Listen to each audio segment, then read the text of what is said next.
मत्स्यजीवी समाज के लिए जितना नुकसान मंत्री ने आज के कैबिनेट मंत्री ने किया उतना कभी मत्स्यजीवी समाज का नुकसान नहीं हुआ था। बिहार भाजपा अध्यक्ष डॉक्टर संजय जायसवाल ने पशुपालन एवं मत्स्य संसाधन मंत्री मुकेश सहनी पर बड़ा आरोप लगाया है। रविवार को मीडिया से बातचीत में संजय जायसवाल ने कहा कि मत्स्यजीवी समाज का जितना नुकसान कैबिनेट मंत्री ने किया उतना पहले कभी किसी ने नहीं किया था। सहनी उनके विभाग में भेजी गई चिट्ठियों तक का जवाब नहीं देते। मछुआ समाज के साथ अन्याय की बात करते हुए सहनी से संजय ने जवाब मांगा है। उन्होंने कहा कि भाजपा इन बातों को संज्ञान में ले चुकी है। अगर सहनी जवाब नहीं देते हैं तो मैं उनके खिलाफ कार्रवाई करूंगा। डॉक्टर संजय जायसवाल ने कहा कि 3 दिनों में सहनी के मंत्रालय के विषय में जानकारी मिल रही है। पूरे मत्स्यजीवी समाज का जितना नुकसान कैबिनेट मंत्री ने किया उतना पहले कभी किसी ने नहीं किया था। सहनी उनके विभाग में भेजी गई चिट्ठियों तक का जवाब नहीं देते। संजय जायसवाल ने कहा सहकारिता मंत्री, पशुपालन एवं मत्स्य जीवी मंत्री को 5 चिट्ठियां लिखी जा चुकी हैं। वे जानना चाहते हैं कि परंपरागत मत्स्यजीवी समाज कौन कौन है जिन्होंने इसकी लिखित जानकारी मांगी है, लेकिन अब तक जवाब नहीं दिया गया है।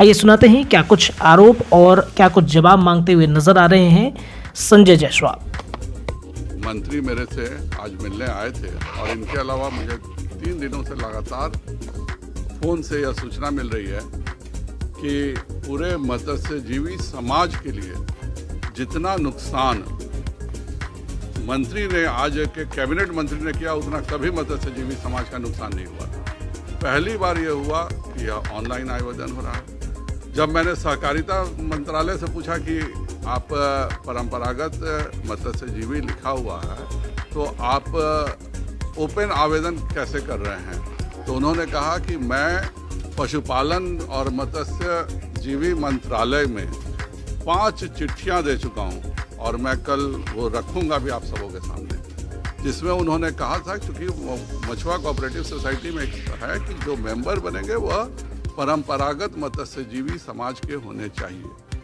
और सहकारिता मंत्री जी ने कहा कि मैं पशुपालन और मत्स्यजीवी मंत्री को 5 चिट्ठियां लिख चुका हूं कि परंपरागत मत्स्यजीवी समाज कौन कौन है, कृपया कर मुझे उसकी लिखित जानकारी दी जाए। और आज तक उसकी सूची नहीं दी गई और इसलिए जाहिर बात है कि अगर मत्स्यजीवी मंत्रालय यह नहीं बताएगा कि परंपरागत मत्स्यजीवी समाज कौन कौन है तो यह ओपन रहेगा। दूसरा जो इन सबों को सबसे ज़्यादा नुकसान है किया गया है कि पहली बार यह हुआ है कि मत्स्यजीवी समाज की जो मछुआ सोसाइटी होती थी उसका अध्यक्ष एक मंत्री होता था और मंत्री सारे कार्यों का निष्पादन करता था। माननीय मंत्री जी ने क्या किया कि यह मत्स्यजीवी सोसाइटी का मंत्री पद को खत्म कर दिया।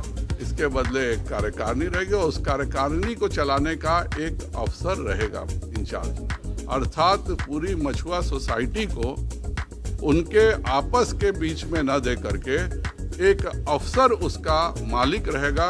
इसकी बहुत मैं भरोसा करता हूं और मैं तुरंत अनुरोध करता हूं इस पर वह कार्रवाई करें, नहीं तो उन पर मैं कार्रवाई करूंगा। मैं ये चीज़ें जो उन्होंने किया है मत्स्यजीवी समाज के तरफ से यह बिल्कुल बर्दाश्त के लायक नहीं है। जिस प्रकार उन्होंने मत्स्यजीवी सहयोग समिति का मंत्री पद खत्म किया, जिस प्रकार का नोटिस निकाला है, जिस प्रकार उन्होंने मत्स्यजीवी समाज में यह कर दिया कि भाई परंपरागत मत्स्यजीवी जब सहकारिता भेज रही है कि हमको बताइए कौन कौन समाज परंपरागत मत्स्यजीवी है, और आज तक उन सभी समाज के व्यक्तियों का कौन कौन समाज परंपरागत मछुआ मारते हैं उसके समाजों का नाम, क्योंकि यह कोई एक समाज नहीं है, ये केवल निषाद भी हैं, केवट भी हैं, बिंद भी हैं, केवरत भी हैं, भागलपुर के साइड मंडल भी हैं, कुछ दुनिया भी हैं, जो सब ये लोग मछली का काम करते हैं।